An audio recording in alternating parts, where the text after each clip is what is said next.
大家晚安，我是卡皮桑。今天我们要聊的是中国绘画史上几乎被神格化的一件作品《清明上河图》。很多人对它的印象停留在这是一张描绘宋代城市风光的照片，但如果你深入去看它的命脉，你会发现这5公尺多长的卷本根本不是一张简单的风景画，而是一部写满了权力、阴谋、衰亡与救赎的传奇。这幅画在900年的岁月中，先后5次被收入深宫禁苑，又4次流落民间，甚至数次险些毁于战火与贪婪。这背后究竟藏着什么样的秘密？我们先从它的诞生说起。北宋末年，汴京开封是当时世界上最繁华的都市。翰林医官院的张择端以一种近乎偏执的工笔，记录下了汴京清明时节的众生相。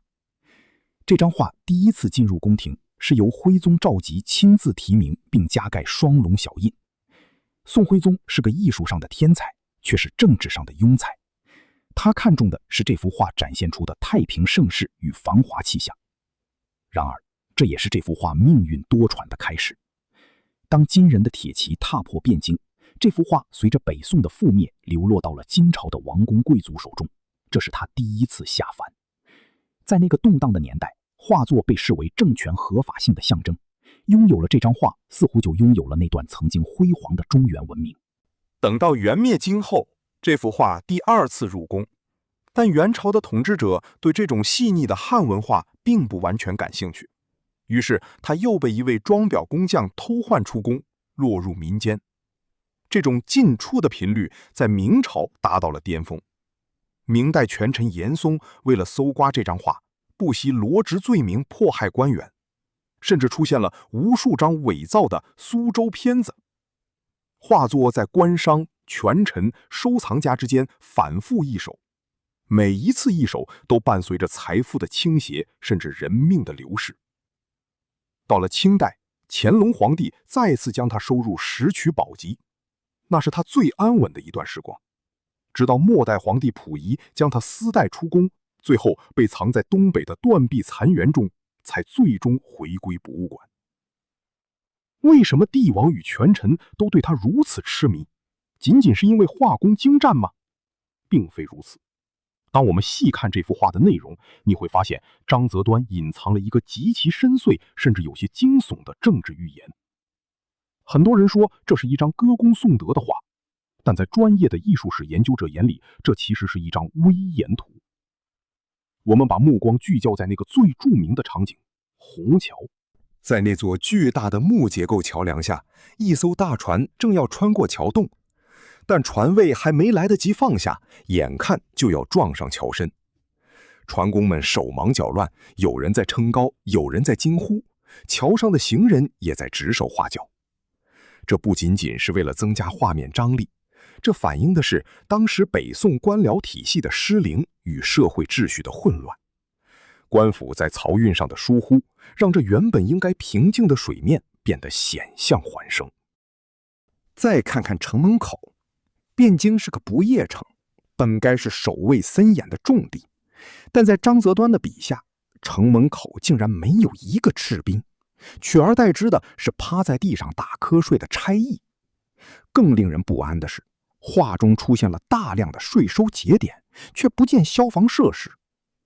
当时汴京木造建筑密集，火灾是头等大事，官府规定每隔一段距离就要设立望火楼，但在整幅长卷中，所有的望火楼不是荒废了，就是变成了放酒罐的杂物间。这些微小的细节，其实是张择端在向宋徽宗发出无声的谏言：陛下，您看这繁华背后，基层治理已经腐烂到了何种地步？可惜沉溺于瘦金体与奇花异石的宋徽宗没有看懂，或者说他选择了视而不见。这幅画之所以5进4出，是因为它承载了一种文明的幻影。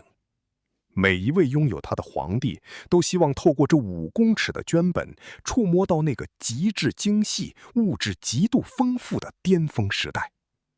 但讽刺的是，这幅画本身记录的正是那个时代即将崩塌的征兆。它像是一面镜子，照出了繁华的虚假与权力的脆弱。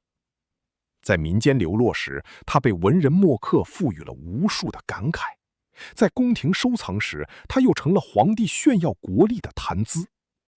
我们在看《清明上河图》时，如果不去数那800多个人物、60多匹牲畜，而是去感受那种暴风雨前的宁静，你才能真正理解这幅画的魅力。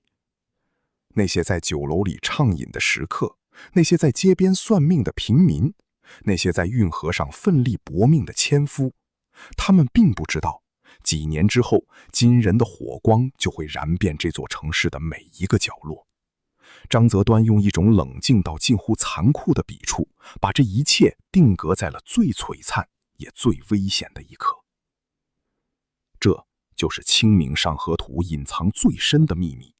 它不是在画生活，它是在画命运。